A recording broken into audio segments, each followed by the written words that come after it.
Hello dear students, তোমাদের সকলকে welcome আমাদের চ্যানেলে। আজকের এই ভিডিওতে আমরা এবিটিএ টেস্ট পেপার মাধ্যমিক 2026 এর এবিটিএ টেস্ট পেপারের ভৌত বিজ্ঞানের 60 নম্বর এবং 61 ও 62 নম্বর পেজের যে সমস্ত এমসিকিউ এবং এসিকিউ প্রশ্নগুলি রয়েছে সেগুলোর উত্তর সহকারে আলোচনা করব। কাজেই যারা মাধ্যমিক 2026 এর পরীক্ষার্থী রয়েছে তোমরা সকলেই সম্পূর্ণ ভিডিওটি দেখতে থাকো, পারলে অবশ্যই খাতায় লিখে নাও। তো দেখো, তোমরা এবিটিএ টেস্ট পেপারের 60 নম্বর পেজে আসবে এবং সেখানে দেখবে নিচের দিকে পেজটা স্টার্ট হয়েছে ফিজিক্যাল সায়েন্সের।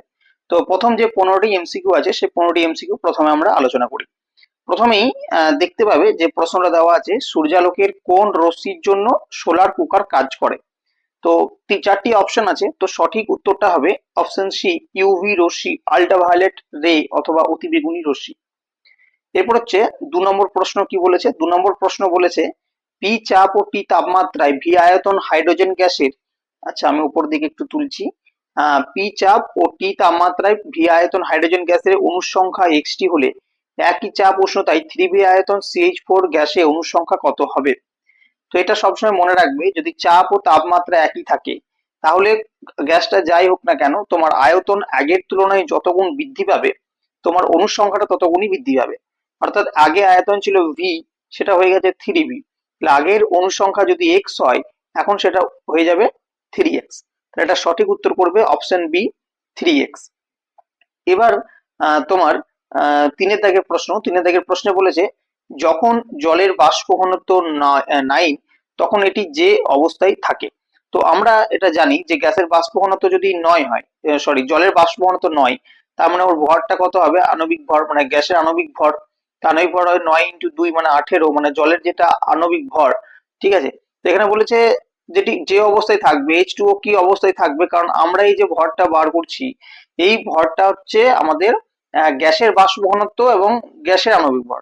তাহলে সেক্ষেত্রে বলতে পারি যে এর বাষ্প ঘনত্ব যদি 9 হয় তাহলে সেক্ষেত্রে এটি গ্যাসীয় অবস্থায় থাকবে।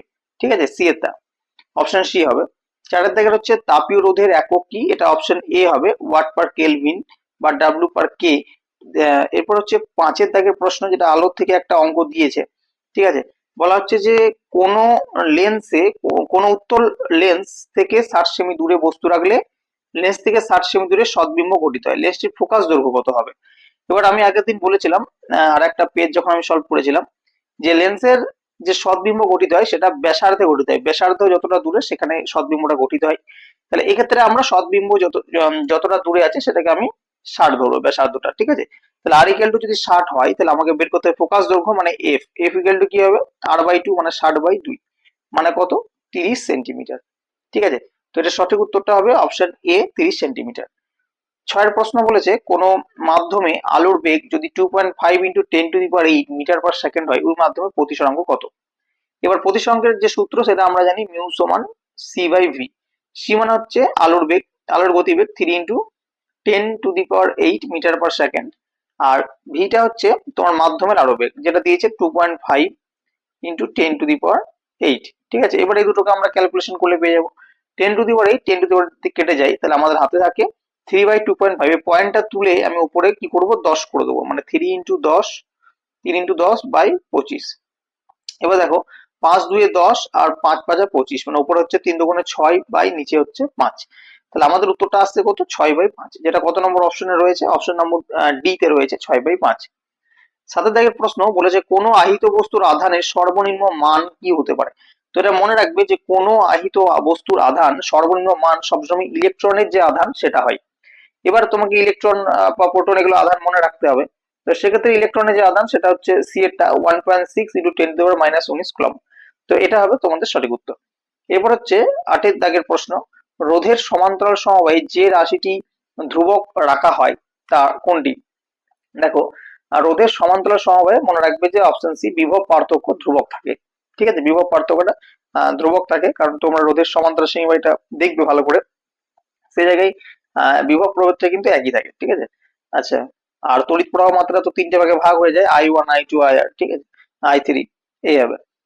ডি এটা দেখো বলেছে, আচ্ছা ডি এটা না, 9-এরটা দেখো, নিচের কোনটি ক্যান্সার চিকিৎসায় ব্যবহৃত হয়। তো ক্যান্সার চিকিৎসায় অপশন এ C60 ব্যবহার হয়। 10-এর প্রশ্ন, তরল সন্ধিগত মৌলটি হলো, তরল সন্ধিগত মৌল হচ্ছে রূপা। ঠিক আছে, অপশন ডি হবে সঠিক উত্তর। 11 দাগের প্রশ্ন, কোন যৌগটির মধ্যে আয়নীয় ও সমযোজী দু ধরনের বন্ধন দেখা যায়? তো এটা তোমাদের উত্তরটা হবে HCl। এটার মধ্যে সমযোজী এবং তরিযোজী দু ধরনের বন্ধন দেখা যায়। 12 দাগের প্রশ্ন, 12 দাগের প্রশ্নে বলা হচ্ছে যে তড়িৎ বিশ্লেষণের সময় কি ঘটে? তো এটা আমরা জানি যে তড়িৎ বিশ্লেষণের সময় অপশন ডি যেটা আছে তোমার, ক্যাথোডে বিজারণ ঘটে এবং অ্যানোডে জারণ ঘটে। 13 দাগের প্রশ্ন বলা হচ্ছে কপার সালফেটের জলীয় দ্রবণে H2S গ্যাস চালনা করলে দ্রবণের বর্ণ কি হয়? তো এটা মনে রাখবে কালো হয়। ঠিক আছে, কপার সালফেটের জলীয় দ্রবণে H2S পাঠালে সেটা বর্ণটা কালো হয়, অপশন ডি। 14 নম্বর প্রশ্ন, থার্মিট পদ্ধতিতে আগুন লাগাতে ব্যবহৃত ধাতু কোনটি? এটা সঠিক উত্তর হবে অপশন বি, ম্যাগনেসিয়াম। 15 দাগের প্রশ্ন, দুই কার্বন পরমাণুযুক্ত অ্যালকেনে হাইড্রোজেন পরমাণুর সংখ্যা কত? এটা বের করতে হবে। দেখো দুটি কার্বন পরমাণু আছে, ঠিক আছে, একটা একটা এবং অ্যালকেন বলেছে, তার মানে এই দুটো কার্বনের মধ্যে সিঙ্গেল বন্ড আছে। ঠিক আছে, তাহলে এবার ভাবো কার্বনের যোজ্যতা 4, তো একটা বন্ধন আছে, তাহলে এখন কটা হাইড্রোজেন দিতে হবে? 3টি। এর কার্বনের সাথে 3টি দিতে হবে, এই কার্বনের সাথেও 3টি দিতে হবে। এটা হচ্ছে একটা সরলতম অ্যালকেন। তো এবার দেখো হাইড্রোজেন সংখ্যা গণ কটা হচ্ছে, এদিকে 3টে এদিকে 3টে, মোট হচ্ছে 6টা। তাহলে সঠিক উত্তর হবে অপশন বি, 6। এরপর আমরা অতি সংক্ষিপ্ত প্রশ্ন উত্তরগুলো পড়বো। ঠিক আছে, অতি সংক্ষিপ্ত উত্তরগুলো পড়বো। এগুলো তোমাদের 21টা থাকে, তার মধ্যে তো ভাগ থাকে, তোমরা প্রত্যেকে জানো। তো প্রথম যে প্রশ্নটি আমাদের রয়েছে 2.1 অর্থাৎ 2 এর দাগের 1, বিদ্যুৎ ক্ষরণের সময় ওজোন স্তরে O2 অণুকে বিশ্লিষ্ট করে কে? উত্তরটা হবে CFC। ঠিক আছে, ক্লোরোফ্লোরোকার্বন।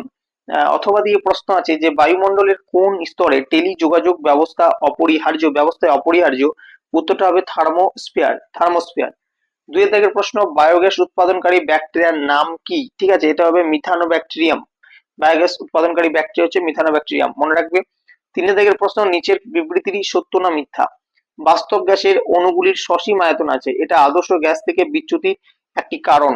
এটা কিন্তু সত্য। 2.4 দেখো বলেছে, অর্থাৎ 2 এর জায়গায় 4, 11.2 লিটার কোনো 2 মোল আদর্শ গ্যাসের জন্য এসটিপিতে পিভি সমান কি হবে? আর ড্যাশ আরটি।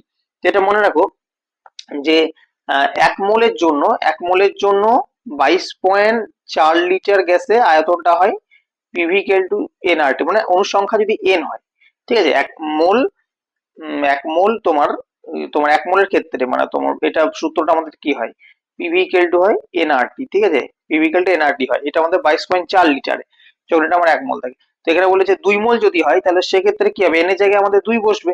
ঠিক আছে, 2 মোল বলেছে, তো 2 মোল বলেছে এবং 11.4 লিটার বলেছে, তাহলে এটা তোমাদের হবে, তাহলে এটা তোমার 1 মোলের জন্য যদি 22.4 হয়, তাহলে 11.2 লিটারের জন্য কি হবে? 1/2 হবে, মানে 0.5 হবে। ঠিক আছে, 0.5 লিখতে পারো বা 1/2 আরটি লিখতে পারো। ঠিক আছে, এবার হচ্ছে 2.5 বলেছে কখন তরলের প্রকৃত বসান গুণাঙ্ক আপাত বসান গুণাঙ্কের মান সমান হয়?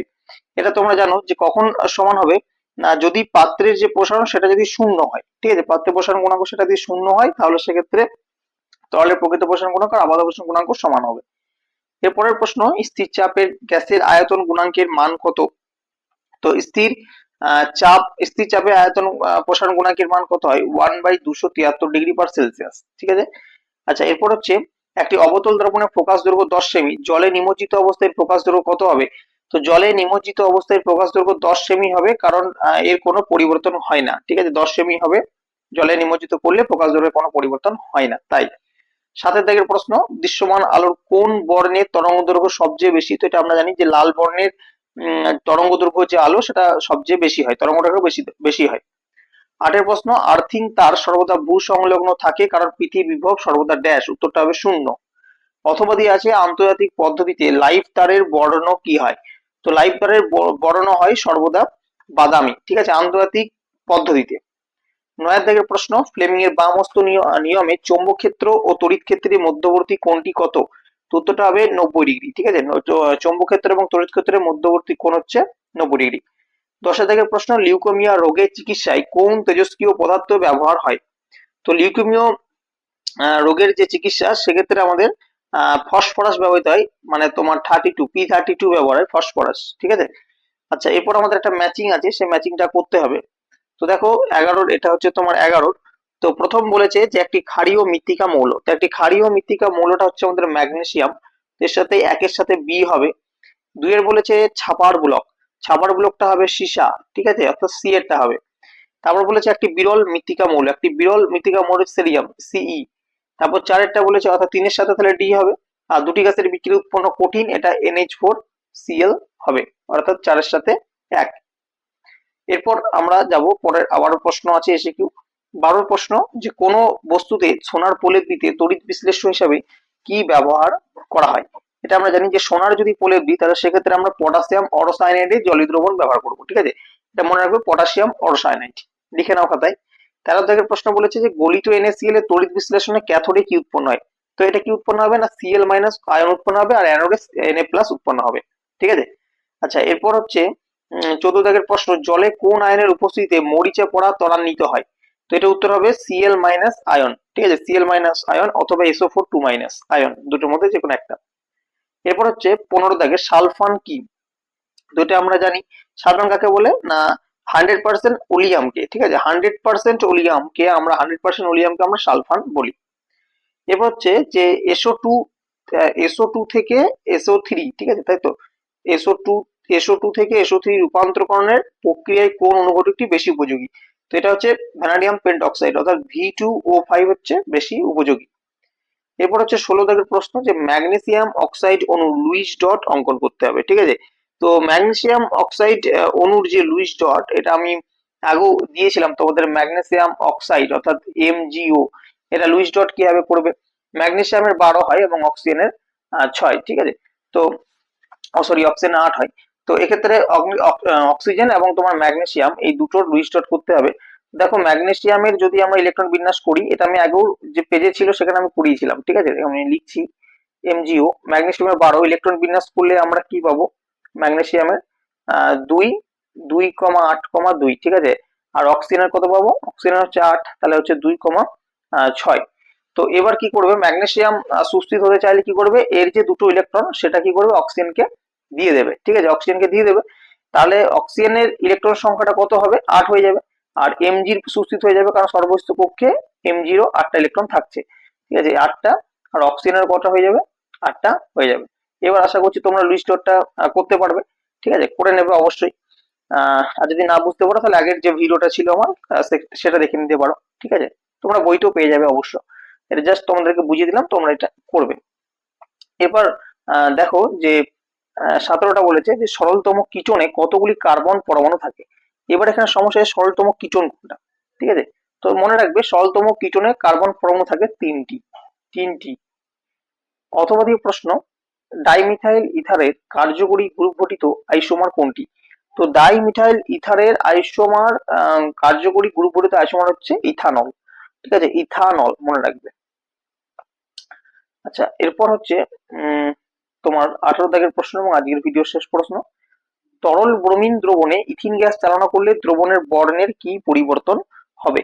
তো উত্তরটা হচ্ছে তোমার বর্ণহীন হয়ে যায়, ঠিক আছে, মনে রাখবে যে বর্ণহীন হয়ে যায়, কোনো বর্ণের পরিবর্তন হয় না, মানে ওটাই পরিবর্তন আর কি, যে বর্ণহীন হয়ে যাওয়াটা, ঠিক আছে, রং থাকবে না। তো এই ছিল তোমাদের আজকের ভিডিওর এই যে এসিকিউ এবং এমসিকিউ প্রশ্নের সমাধান। যদি বলতে বলতে কোনো জায়গায় ভুল হয়ে থাকে, তো তোমরা যদি সেটা বুঝতে পারো অবশ্যই সেটা কমেন্ট সেকশনে জানাবে, আমি সেটা ঠিক করে আবার তোমাদের কমেন্টে জানিয়ে দেবো। তো কেমন লাগলো ভিডিওটি অবশ্যই জানাবে, যদি ভালো লেগে থাকে অবশ্যই লাইক করো, শেয়ার করো, এভাবেই আমি প্রত্যেকটা পেজ তোমাদের ধরে ধরে সলভ করাবো, ঠিক আছে। তোমাদের তারপরেও যদি কোনো সমস্যা থেকে থাকে অবশ্যই তোমরা আমাদের ফেসবুক পেজে পোস্ট করতে পারো, তার উত্তর আমি সেখানে দিয়ে দেবো। তো আমাদের ফেসবুক যে পেজ রয়েছে তার লিঙ্কটাও আমি ডিসক্রিপশন বক্সে দিয়ে রাখছি, তোমরা সেখানে জয়েন করে নাও, ফলো করে নাও, ঠিক আছে। তো আজকের ভিডিও পর্যন্ত রাখছি, তবে দেখা হবে পরবর্তী ভিডিওতে।